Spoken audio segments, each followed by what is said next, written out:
Jokes विनोद video आवडल्यास like करायला विसरू नका आणि आपल्या मैत्रिणींना शेअर करायला विसरू नका. पत्नी, जर मी अचानक मरून गेली तर तुम्ही दुसरे लग्न कराल का हो? पती, नो डार्लिंग, तसा तर मी स्वप्नातही विचार करू शकत नाही. पत्नी, का नाही का? तुमच्या चांगल्या वाईट क्षणांमध्ये तुमची साथ सुखदुःखात साथ देणारी कोणीतरी हवी ना. प्लीज, मी मेल्यावर तुम्ही दुसरे लग्न करा. तुम्हाला माझी शपथ डार्लिंग. पती, अय्या, मेल्यानंतर पण माझी एवढी काळजी. पत्नी, तर प्रॉमिस तुम्ही दुसरे लग्न कराल ना. पती, ओके बाबा, फक्त तुझी शपथ घातलीस म्हणून तुझ्यासाठी दुसरे लग्न करेन. पत्नी, तुम्ही तुमच्या नवीन पत्नीला या घरात ठेवाल ना. पती, हो, पण मी तिला तुझी रूम नाही देणार वापरायला. पत्नी, तिला आपली कार चालवायला द्याल का? पत्नी, नो नेवर. त्या कारमध्ये आपल्या दोघांच्या प्रेमळ आठवणी आहेत. तुझी आठवण म्हणून मी कायम माझ्याजवळ ठेवील ती कार. तिला नवीन कार घेऊन देईल. पत्नी, आणि माझे दागिने? पती, ते मी कसे देईल तिला? त्यात तुझ्या गोड आठवणी आहेत ना. मी तिला नवीन दागिने बनवून देईन. पत्नी, आणि तिने माझ्या चप्पल वापरल्या तर? पती, नाही वापरू शकणार ती. तिच्या पायाची साईज 7 आहे आणि तुझ्या पायाची 9. भयान शांतता. चप्पल तुटेपर्यंत हाणला नवऱ्याला. रविवारी एका मित्राने दुसऱ्या मित्राला लँडलाईनवरून फोन केला तर तो फोन त्याच्या बायकोने उचलला. तो मनातल्या मनात बोलला, हे देवा, ही कुठून आली? मित्राची बायको, हेलो, कौन बोलतंय? मित्र, मैं अमिताभ बच्चन बोल रहा हूँ. कौन बनेगा करोड़पति से?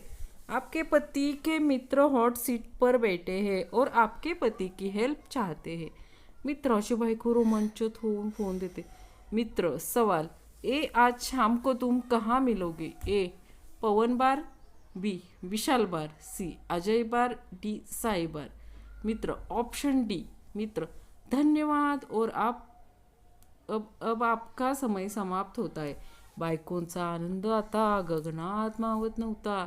बेवडे मित्र काहीही करू शकतात. पत्नीने नवऱ्याला न सांगता नवीन सिम घेतलं. नवऱ्याला सरप्राईज द्यावे या हेतूने ती किचनमध्ये गेली. तेथून नवीन वरून कॉल नवऱ्याला लावला केला आणि कुजबुजत्या स्वरात बोलली, हाय डिअर, कसा आहेस? नवऱ्या दबक्या आवाजात, नंतर बोलतो, आमचं येडं किचनमध्ये आहे. बायकोनं लाटणं तुटेपर्यंत मारला त्याला. बाण्या, माझी बायको फार रागीट आहे. छोट्या छोट्या गोष्टींवरनं चिडत असती सारखी. म्हणे, माझी बायको पण फार रागीट होती, पण आता शांत झाली. म्हणे, कशी काय र, काय केलं तू? म्हणे, काही नाही, मी एकदा म्हटलं म्हातारपणा आलं की बायका अशा चिडचिड करतात. तेव्हापासून तिनं रागवायचंच विसरून गेलंय. दारुडा नवरा अर्ध्या रात्री दारू पिऊन आला आणि दरवाजा खटखवला. बायको, मी दरवाजा उघडणार नाही. इतक्या रात्री जिकडून आला तिकडेच चालते व्हा. नवरा दरवाजा उघड नाही तर समोरून नाल्यात उडी मारून मी माझा जीव देईन. बायको, मला काय फरक पडणार नाही. तुम्हाला जे करायचं आहे ते करा.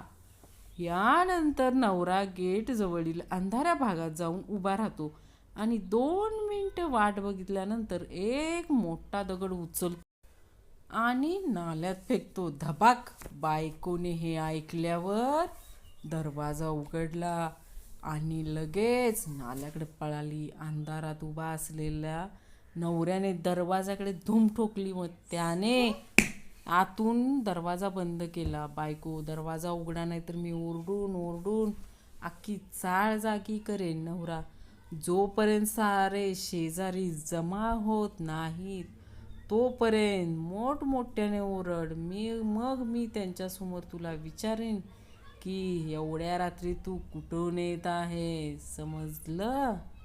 पती, तू तर म्हणाली होतीस रात्रीच्या जेवणात 2 ऑप्शन्स आहेत, म्हणून इथं तर एकच भाजी दिसते. पत्नी, ऑप्शन 2च आहे. ते खायचं असेल तर खा. 2 नाही तर बोंबलत जा. नवरा बराच वेळ मॅरेज सर्टिफिकेट पाहत असतो. बायको, काय हो, आपल्या लग्नाला 22 वर्षे झाली, आजही तुम्ही या मॅरेज सर्टिफिकेट सारखे टक लावून बघत आहात.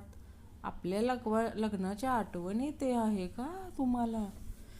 नवरा छे ग, एक्सपायर डेट शोधतोय, कधी आहे लग्नाची ते आठवण बिटवण काय नाही ग, काहीही बोलतेस. नवरा बायको मध्ये भांडण चालू होतं. नवरा मी भीत नाही तुला. बायको भीत कसं नाही मला, बघायला येताना 5-6 लोक घेऊन आला, लग्नाच्या वेळी 300 लोक घेऊन आला, हो की नाही? नवरा हो. बायको मी बघा वाघिणीसारखी लग्न करून एकटी आले व एकटीच राहते. सासूबाई अगं सुनबाई, तो पानावर लाल लाल चिकट पदार्थ काय आहे? नवीन सुनबाई मला मैत्रिणीने सांगितले, वाणासाठी जर कोणाला 5 फळं मिळाली नाहीत तर त्यांनी पूजेसाठी मिक्स जान वापरला तरी चालतो. सासूबाई चक्कर येऊन पडल्या. पूजावही सोच नाही. नवरा बायकोचे कडाक्याचे भांडण झाल्याने घरात आबोला होता. अत्यावश्यक गोष्टीबाबत चिठ्ठ्यांची देवाणघेवाण होई. एकदा नवऱ्याला पहाटे गावाला जायचे असल्याने त्याने चिठ्ठी लिहून ठेवली, मला 4:30ला उठव. सकाळी उठून पाहतो तो 7:30 वाजले होते. संतापाने तो बायकोला ओरडणार तेवढ्यात बायकोने पलंगाकडे बोट दाखवले. पलंगावर चिठ्ठी होती. त्यात लिहिले होते की 4:30 वाजले उठा. पेट्रोल पंपावर पाहिले प्रत्येकजण आपल्या बायकोला पंपाच्या बाहेर उतरवून पेट्रोल भरायला जात होता. मी खूप विचार केला असे का. नंतर तिथला बोर्ड पाहिला आणि खूप हसलो राव. लिहिलं होतं, आग लावणाऱ्या वस्तू दूर ठेवाव्यात. प्रतियोगितेत पैज लागली होती की सुखाचे 3 शब्द लिहा. सगळे विचार करत होते. मी लिहिलं, बायको माहेरी गेली. आयोजकांनी मला स्टेजपर्यंत उचलून नेलं. बक्षीस देऊन घरापर्यंत वाजत गाजत सोडून गेले. आता घरच्या बाहेर बसलोय. बायको दरवाजा उघडत नाहीये. भाऊबीजेसाठी माहेरी गेलेल्या बायकोला नवऱ्याने मेसेज केला, चकली आणि चिवडा छान झालाय, तुझ्या हाताला चव आहे. बायकोचा रिप्लाय आला, जरा बेतानं प्या, मित्रांना घरी पोचवण्याच्या फंदात पडू नका.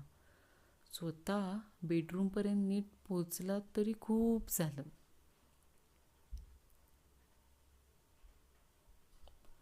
नवरा बायको बसमध्ये चढतात.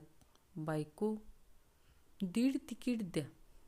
कंडक्टर 1.5 कोणाची? बायको माझं 1 फुल आणि आमचे हे हाफ मॅड असल्याने यांचं अर्ध तिकीट. कंडक्टर तरी सुद्धा तुम्हाला 2 फुल तिकिटे घ्यावी लागतील. बायको का? कंडक्टर तुमचे पती हाफ मॅड म्हणून अर्ध आणि तुम्ही 150 आणे असे 2 फुल. बायको नवऱ्यासाठी सकाळी गरम दूध घेऊन येते. नवरा ग्लास घेऊन तोंडाला लावतो आणि 1 घोट घेतो. नवरा छी, हे कसलं ग दूध? बायको ते काय आहे ना, केसर संपला आहे म्हणून मी तुमच्या खिशातील विमल पान मसाला टाकला. ते टीव्हीवर म्हणतात ना, इसके दाणे दाणे में है केसर का दम. नवऱ्याने विमल सोडली. बायको अहो ऐकलं का, मी काय म्हणते? नवरा जर मेला तर त्याला स्वर्गात गेल्यानंतर म्हणे अप्सरा मिळतात, हे खरं आहे का? नवरा हो तर. बायको आणि बायको मरून स्वर्गात गेली तर तिला कोण भेटतं? नवरा बायकोला तिकडं माकडं भेटतात. बायको जळलं मेलं जिनते. असं कसं? बायकांचं नशीब, इथं बी माकड आणि तिथं बी माकडच. एका नवविवाहित जोडप्याच्या भांडणाच्या भांड्याच्या दुकानात भांडण सुरू होतं. बायको म्हणत होती हेच ग्लास घेऊ, नवरा म्हणत होता हे नको जरा मोठे घेऊ. दुकानदार म्हणाला साहेब आज महिला दिन आहे, बाई जे सांगतात ते घ्या ना. नवरा अहो पण ह्यात माझा हात जात नाही, मी हे घासणार कसे. बायको अहो मी 1 रुपयाचे 3 कांदे आणले. नवरा कसे काय. बायको एक मी विकत घेतला, दुसरा पळवून आणला. नवरा मग तिसरा. बायको तिसरा त्याने फेकून मारला. नवरा टी व्हीवर भारत पाकिस्तान क्रिकेट मॅच पाहण्यात गुंग झाला होता. तेवढ्यात बायको नवीन ड्रेस घालून आली आणि म्हणाली मी कशी दिसते. नवरा उडी मारत जोरात बोंबलला छक्का. विचार 6 दिवस उपाशी होता. नवरा अगं ऐकतेस का, मला जर नगरसेवक केलं तर मी अख्खं शहर बदलून टाकीन. मला जर मुख्यमंत्री केलं तर महाराष्ट्र बदलून टाकीन आणि पंतप्रधान केलं तर पूर्ण देश. बायको तुम्हाला कोणी चावलं की काय, लय बडबडताय, हे बदलीन ते बदलीन. दारू कमी प्या, लुंगी समजून माझा परकर घातलाय तो बदला आधी. बायको म्हणजे बायकोच. मी बाल्कनीत उभा राहून गाणं म्हणत होतो. पंछी बनो उडता फिरू मस्त गगन में, आज मैं आजाद हूँ दुनिया की चमन में. मध्येच बायकोचा आवाज आला घरातच फिरा, ती समोरची टवळी गावाला गेली आहे. एकदा एका राजाने बायकोचे ऐकणारे आणि न ऐकणारे पुरुष पाहायचे ठरवले. ऐकणारे आणि न ऐकणारे अशा 2 रांगा करायला सांगितल्या. सर्व पुरुष बायकोचे ऐकणारे याच रांगेत उभे होते. फक्त एकच पुरुष न ऐकणारे अशा रांगेत उभा होता. राजा म्हणाला वा, तू एकटाच बायकोचे न ऐकणारा खरा पुरुष आहेस. त्यावर पुरुष म्हणाला नाही, मला बायकोनेच इथे उभी राहायला सांगितले आहे. फक्त घरातल्या बायकांसाठी पूर्ण दिवस किचनमध्ये एक पायावर उभे राहून काम करा तरी कोणी पाहणार नाही. घरातील सर्व काम पूर्ण करा तरी कोणी पाहणार नाही.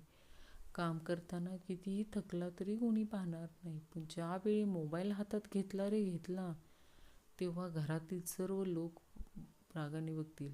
काल रात्री उशिरा घरी पोचलो, बराच वेळ बेल वाजवली पण बायकोने दार उघडलं नाही. शेवटी अख्खी रात्र रस्त्यावर काढली. मित्र सकाळी तिच्यावर चिडलास की नाही. नाही रे, सकाळी उठल्यावर लक्षात आलं की माहेरी गेले आणि चावी माझ्या खिशातच आहे. तात्पर्य कमी प्या.